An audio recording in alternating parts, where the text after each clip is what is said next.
Alright guys, welcome to another video today, and in this video we are revisiting the reskin epidemic in Destiny 2, and this time we're looking at the Allegro 34 reskin. So this is the Allegro 34. Take a look at the, the rounds per minute, the magazine size, the stats, the look of it. So let me just, right, see this, right? And now this is the new Monarchy one. It's literally the same thing, but with the new Monarchy logo on. The creativeness is insane. Obviously, there are like different perks and everything, but at their core, they are the same weapon. They have the same archetype, and they look the exact same.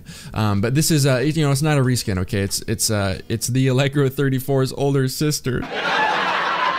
Very quickly going over the perks, we have Ambitious Assassin, which reads overflows the magazine based on the number of rapid kills before reloading. So if you get a kill or two and you reload, you'll have more ammo in your magazine, so more than just 11. And then the next two perks are a choice between Alloy Magazine and Armor Piercing Rounds. Armor Piercing Rounds will do extra damage to combatants, shields, and over-penetrate targets.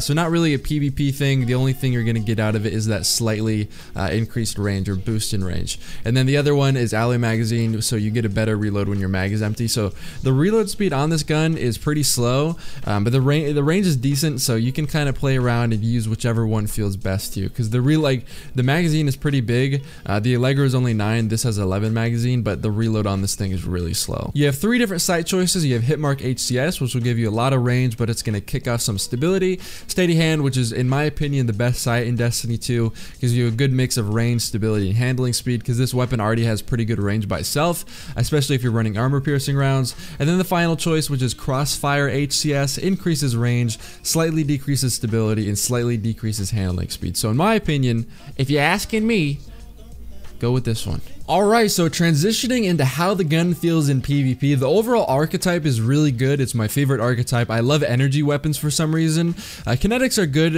but I just feel like energies feel more stable and reliable overall. So if there's any sort of weapon that I really like a weapon that I want to be using like 80% of the time, usually I'll throw it in the energy slot, whether it be an SMG, hand cannon, auto rifle, whatever. Energy just feels the best to me. Additionally, it also has Steady Hand as a side option, which is something I look for. In Destiny 1, you had True Sight and Sure Shot as kind of like the premier side options, and for some reason it has kind of changed, and Steady Hand seems to have the best registration, just the best overall feel to it. Something that was kind of surprising is it has a really good range stat on it, but for some reason I feel the effects of Bloom and the effective range doesn't really feel that long range. So when I was using the Allegro 34, like I was mapping people, right? Having the time of my life, not having to deal with Bloom at all, rarely ever if it was the case. And for some reason, I put on this weapon when I was filming the new Monarchy sniper video, and I just assumed from using it, like because I wasn't making a video on it, right? So I wasn't inspecting the perks and the stats and everything.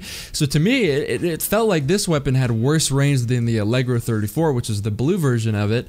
It has a higher range stat on this weapon, but for some reason, it just doesn't feel as good from range, and the hit registration in Bloom seems really bad on it. I know that you're watching highlight clips, and it might seem impossible. Like, oh my god, I'm looking at you right now, dude, and you're hitting every shot. That's because it's a highlight clip, right? And when I make these weapon reviews, I'm trying to get you to see the gun as much as possible. So I usually like to condense nice streaks into short sections to throw in the video. So just because I'm going on a streak doesn't express the struggle I found with this weapon.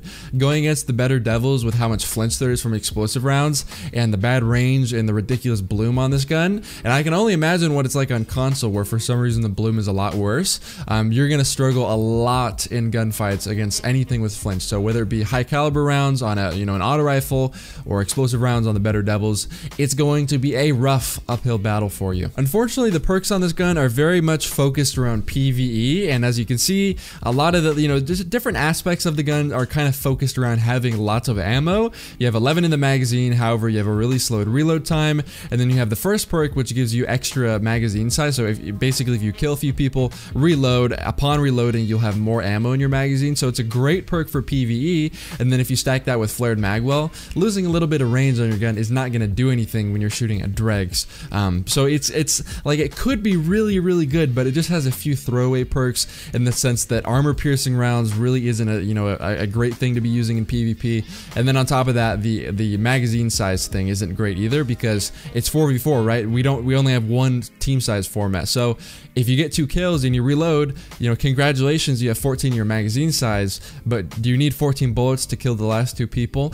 I don't think so. If you don't have the Allegro 34 and you just want to add another weapon to your collection, feel free to do this. If you play a lot of PvE as well, this could be a good addition. But for PvP, I really don't see any sort of advantage you'd get by using this over either A better Devils, or B, as I mentioned earlier, the other version of this gun, which is the Allegro 34, which has the perk that gives you the initial shot accuracy boost, which is really, really good. So you can almost always count on your first shot to hit with that weapon, which is amazing. So in summary, it's probably sitting at around a 6 out of 10, 7 out of 10, more around 6 out of 10, just because like my shots, like when I was fighting a better Devils, it was like an uphill battle. Like it was like there's so much flinch in the gunfights that you're just you're just holding on. You're holding on. Also, if any of you are gonna say, "Oh, why are you making a review on this, on all these weapons if they're not that good?"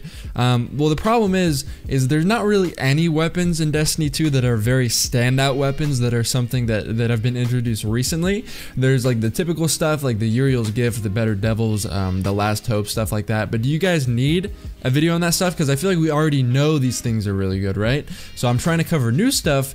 And the new stuff just happens to be like most of the weapons in the game where they're just kind of average. Like there's nothing insane about any of them, really. I hope you guys enjoyed the video today. That is gonna be it. And if you are subscribed and you want to make sure you do not miss a video and you want to make sure that your boy loves you forever, go to my channel and click on the bell to enable post notifications.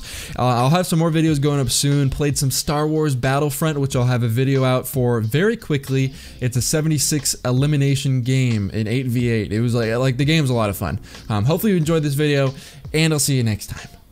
Bye-bye!